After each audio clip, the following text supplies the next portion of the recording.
understand what's going on. Where are we in the development of immunizations for this?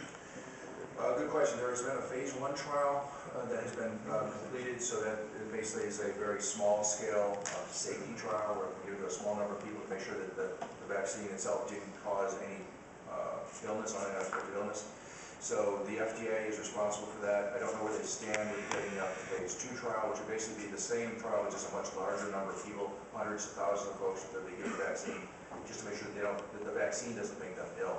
Then the next question is, does the vaccine actually provide you protection? Yeah, how long would we be from developing something like that? Months or years? So they'll be measured months to years.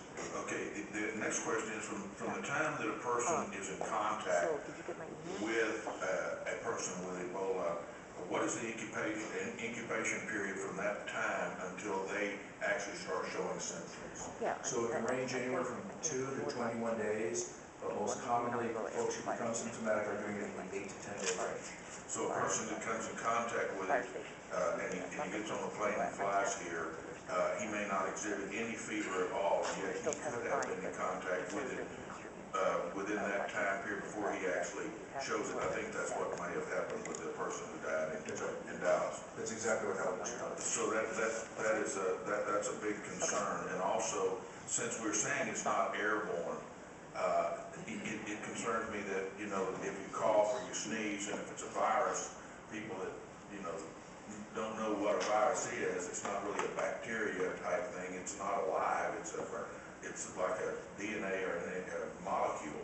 It can be in the air, it could be possibly, it just concerns me, it could be airborne. So an airborne pathogen is one that can do two things. One is it's light enough that it'll float in the air, and two, it's durable enough that it can float in the air without being surrounded by water or some other kind of moisture. And so the Ebola virus is actually a very fragile virus outside of the body. So it is, and so somebody could cough or sneeze, and in those droplets there could very easily be the virus, but the droplets will fall out of the air. So that's why it's people, you're exactly right, people do need to be worried about coughs and sneezes. It's like the flu. The flu virus is the exact same way. It's not airborne. It's temporarily airborne, if you want to say so, and that it will float, it won't float, but it will be, in the air with the cough or the sneeze. But it can't float in the air by itself. So that's why they wear the hazmat type suits with the protection on their face in case that were to happen. Right. So so here's the differences. They're wearing all that so that if the patient, coughs or sneezes, and remember,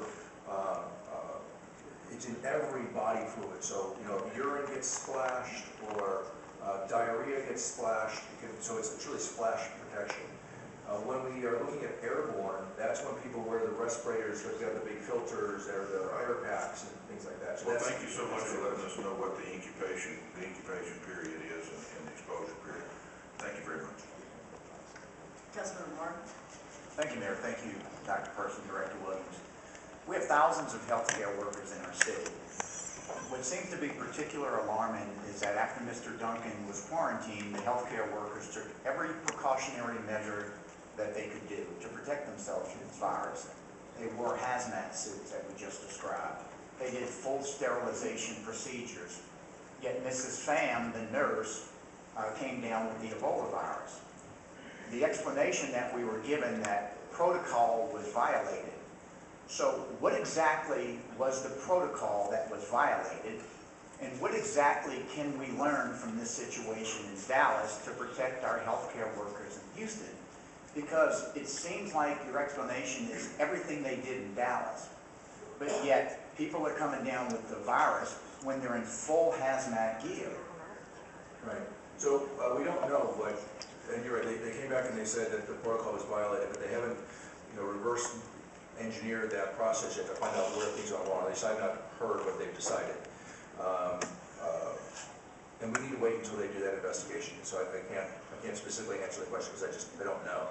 But it does raise the concern, as I mentioned earlier, that, for example, Mr. Duncan's family members who are still under quarantine, but they didn't come down with it, and yet they were with him for several days, while he was, a couple of days at least, while he was symptomatic, and yet Ms. Pham wearing the full protective outfit. Now, part of it is that as patients with viral illnesses who are dying from those viral illnesses, during that period of where they're especially critically ill, their bodies are just teeming with virus. So, for example, when somebody coughs when they're early in the illness, there's virus in that cough. When they cough and they're late in the illness, there's exponentially more virus in the cough. And so that may have been part of the equation. I don't know what happened in Dallas exactly. We need to let them figure that out. But I think it's important for folks to know that in the hospital, the risk is much greater. The patients are producing all kinds of body fluid. They've got vomiting, and my understanding, of course I've never treated it, my understanding is rather projectile vomiting. It's what we call explosive diarrhea.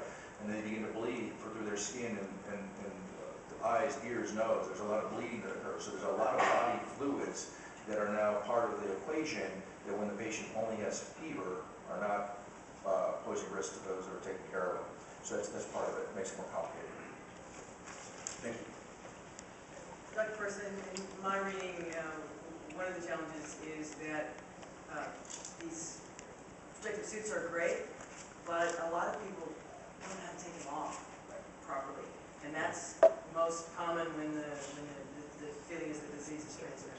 That's right. That's one of the things that we're finding with the healthcare workers in Africa who are becoming infected by why that's continuing to occur. The healthcare workers in Africa are, even with all the attention, they're still continuing to become exposed. And the current theory is that it's when they're removing the PPE that somehow that's when they're contaminating themselves. And I will tell you, having been in PPE, it's not easy to get off.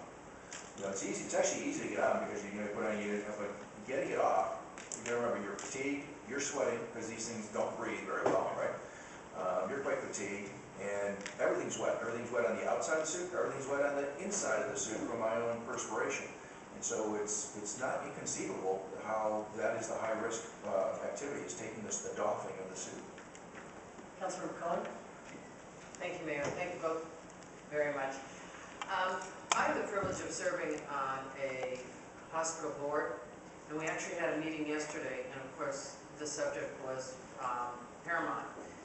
And it appeared in our discussion, and this is a smaller hospital, that they are not equipped with an isolation area. And in our conversation, we asked questions about, have you been meeting as a group of CEOs of hospitals to talk, and it appeared that they had not yet. Now, I regrettably missed the first few minutes of your communication, and so maybe you did say this, but presently, are you meeting with all the CEOs? Because one of the issues is someone can self-admit, walk in, I'm not feeling well, and present symptoms. The hospital doesn't have an isolation area. Are they informed as to the protocol and where they're supposed to go next, and who picks them up, and how it happens? So I'm just, my general question is, are all the CEOs of the hospitals in Houston either in some communication form with you? So we've had 2 meetings with hospitals. Well, one was a conference call, and the other was an in-person meeting with hospital representatives. And there was, most of the folks that were there were not the CEOs. They were the infection control practitioners. Each hospital has a identified infection control person and folks from the emergency department. And most hospitals have got emergency management officers now as well. So it was at that level. Now we're actually in the process of identifying a location. We're hoping that next week we'll actually be meeting with CEOs and the chiefs of staff, the physician chief of staff from the hospitals. To go over a number of things. Well, yeah, all the acute care hospitals within the city limits. So, All the acute care hospitals. so the hospitals that we had not planned on meeting with were really the rehab hospitals, Oh, okay. things like that. I understand. Thank you very much. Councilmember Wynn? Thank you, Mayor. Good morning, Doctor. Good morning, Director. Mayor mentioned that the Ebola virus has been known to exist some 40, 50 years ago. So the Ebola then and the Ebola virus now, is there a difference? My understanding is that no, it's no different. Is there? Although there's at least 5 strains, but basically that's a biochemical difference. They're all quite lethal. Yes, sir. So basically, this virus can lie dormant for some time, and at a certain time we have an outbreak. So it doesn't lie. There's a reservoir, and in Central Africa, the reservoir is predominantly bats, but there are also also some mammals that can be infected with it and harbor it. The non-human primates, gorillas and monkeys, it is just as devastating to those populations as it is to human populations. So, with these PPE, how do we dispose of them? Or do we burn them, or do we sterilize them and then reuse them? So there are waste disposal companies that are specifically licensed to be able to dispose of this type of waste. And we work with them, and my understanding is that they burn it, and then they do something else with the ashes. The ashes are not just, but you know, the ashes are also specifically disposed of some way. To be honest with you, I don't know why they have to do that, because incinerating it will absolutely destroy the virus. Like, just so you know, they go the extra step of putting the ashes in some particular type of landfill or something. One more question. Once the patient expired, is that patient still infectious? Yeah, absolutely. In fact, that's one of the reasons that we believe that the epidemic in West Africa, in many of so there's some cultures in West Africa where there are particular preparations to the body when someone has died.